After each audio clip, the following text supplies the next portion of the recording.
कभी भी दूसरों की परेशानी या स्थिति का आनंद ना ले, कहीं ईश्वर आपको वह उपहार स्वरूप में ना दे दे, क्योंकि ईश्वर वही देता है जिसमें आपको आनंद मिलता है। नमस्कार मित्रों, आज गंगा पार होने के लिए कई लोग एक नौके में बैठे धीरे धीरे नौका सवारियों के साथ सामने वाले किनारे की ओर बढ़ रही थी। एक पंडित जी भी उस पर सवार थे। पंडित जी ने नाविक से पूछा, क्या तुमने भूगोल पढ़ी है?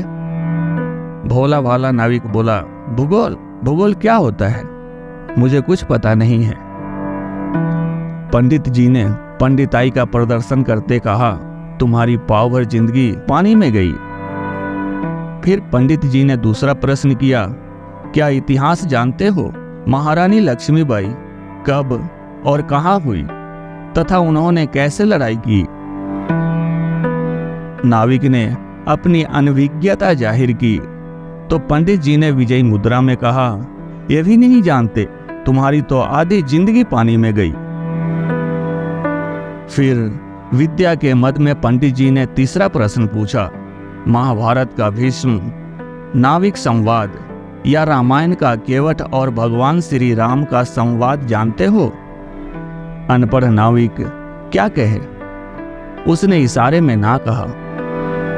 तब पंडित जी मुस्कुराते हुए बोले, तुम्हारी तो पौनी जिंदगी पानी में गई। तभी अचानक गंगा में प्रवाह तीव्र होने लगा। नाविक ने सभी को तूफान की चेतावनी दी और पंडित जी से पूछा, नौका तो तूफान में डूब सकती है, क्या आपको तैरना आता है? पंडित जी ने घबराहट से बोले, मुझे तो तैरना वैरना नहीं आता। नाविक ने स्थिति भांपते हुए कहा, अब तो समझो आपकी पूरी जिंदगी पानी में गई। कुछ ही देर में नौका पलट गई और पंडित जी गंगा में बह गए।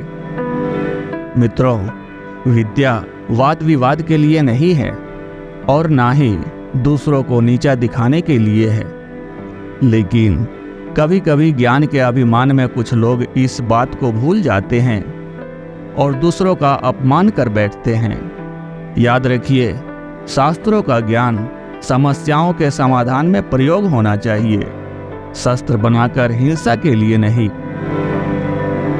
वैसे कहा भी गया है, जो पेड़ फलों से लदा होता है उसकी डालियां झुक जाती है। धन प्राप्ति होने पर सज्जनों में शालीनता आ जाती है। इसी तरह विद्या जब विनय के पास आती है तो वह शोभित हो जाती है।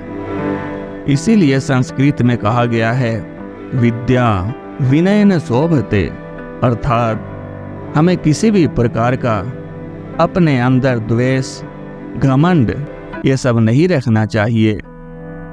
ओम नमः शिवाय। जय श्री राम।